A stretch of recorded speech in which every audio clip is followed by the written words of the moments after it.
Welcome to another edition of Fishing with Big Daddy. To do something we haven't done in years. And we are out here at Westbranch with the long rods. We're gonna do some dipping. I don't blow the spot here. And we'll see if we can get Nikki on the first fish. I don't know how deep it is. Right here we're in 7 foot, so they might be way up in there on them stumps. But got the long rods out. We got our minnows and jigs going. Nick's got orange and black. There's our minnows. There's our depth. 7.5 foot right by shore. I'm gonna get to fishing. Oh, it took me on the other side of the stick. Little bass. Yep. Told you. That's all it takes. $8 telescoping cane pole. Miss him? Yeah. You got your minnow. And the 10-foot pole, I like to use about 7-8 foot of line because you can control it better. Do not use line that's longer than your pole when you tie it on. And we're using 10-pound test today because it's a little bit heavier in this cover. And you just got to work. It is work, but the reward is something else. Now that is a nice crappie. About 12, 11 maybe, 11. Not quite 12. Roof of the mouth. Fishing in the heaviest of cover. A lot of wood. Spawned out female. See how skinny she is. Look how thick on the back, man. That would be a good eater. Didn't even move the float. But man, that's a good one. That's what we're after here at Westbranch. And there is so much cover in this lake for them to hide. You just got to find them. And we're going to keep on trying. I'm going to let this girl go because oh, let me turn that. We got enough food in the freezer from last week.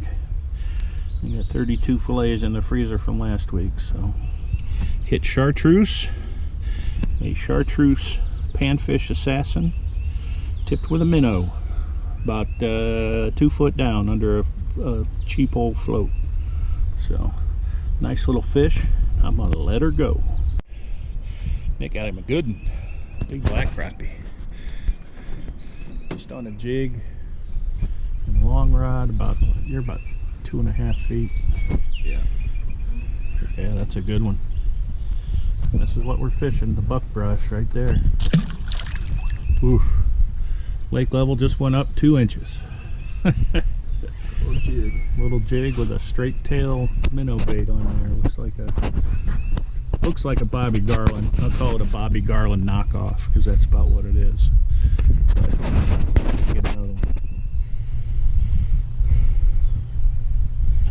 Saw one, he came up and ate it right at the surface. Oh, he had another one. Might have been a little bluegill, but caught a couple nice bluegills doing this too. We got about a dozen crappies and a couple of bluegills and a perch. So very effective way to fish this time of the year when they're up shallow, because they get in this stuff tight. You gotta drop that thing in places you don't think there'd ever be a fish in there, but man, they get in there. That's where the big girls lay, in the wood. In the wood. We have been working today. Working the shallows. Back in a little cove. Oh, it just got slammed. And trying something different. Are you using gulp or just that jig? Just that little soft plant. Okay. Yeah, we quit tipping with minnows, and I decided to put on some Kodiak scent paste. And looky. That's a good crappie. That's a good 12.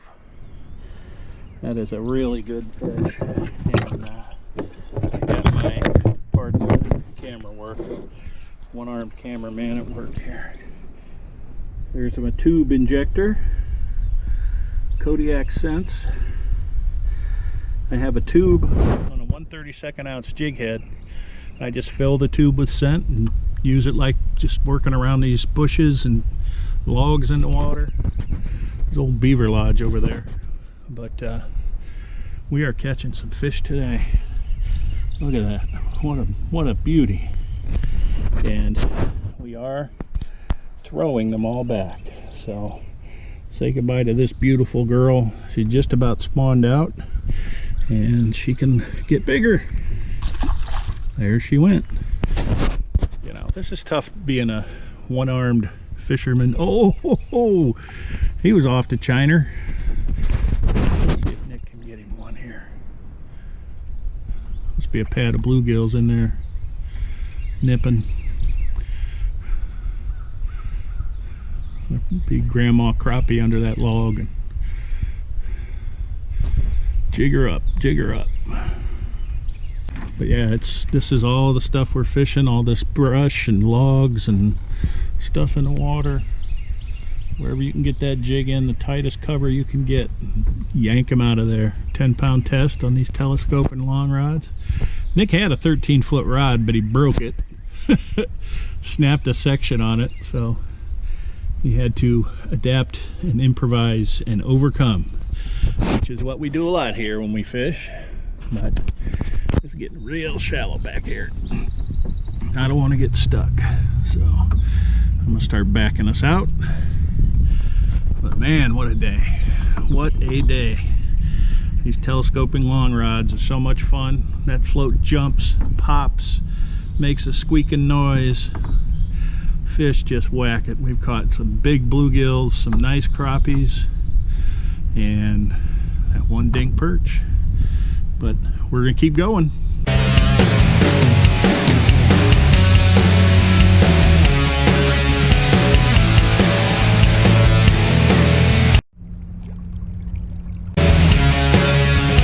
No wake zone. There's the secret weapon right there. Kodiak minnow scent. Stuff works, man. This fish hold on for just a second longer and then set that hook and wham. A little bit of scent in there. Stays on the jig. Comes in all different flavors. We're using minnow today because they were hitting minnows, so I'm gonna have to try the crawfish scent. Maybe if we go bassing, you can use it at the pond or something. Oh my God. I'm just sitting here daydreaming, just yapping away. Nick's like, my float's gone. I set the hook.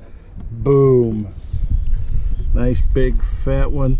And when Nick's yelling at me about my fish, look what he gets. One right after another. Oh, it's probably like 13. Oh, that's gotta be Fish Ohio. Get the tape out. This is bigger than mine, of course. Okay, right there. 13? Yeah, right at 13. There you go, 13 incher. Mine's about 11 maybe. Man, super fat too. It's funny, Yeah. you can look at the shape of them. Because mine, Nick's is 13, mine's about 12, it looks like. Okay. 11 and a half. But you can see how much wider it is. Spawn and female. See Yep. the belly? Alright, now I'm going to put her back. Okay. I'm going to put this one back. Here we go. In the handy syringe, you just put it in the back of the jig. Fill her up. There you go. Full of scent, ready to go. Doing. That's that's a good fish too. Man, they're thick. There you go. Dip it.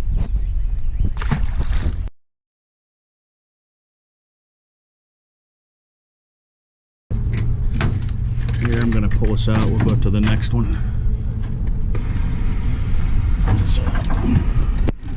Whoa, whoa, whoa, whoa, whoa, whoa. Okay.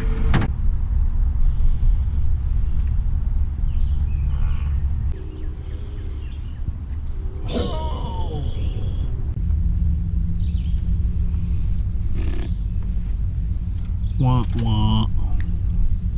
Lucky. Lucky. You're consistent. I give you that much.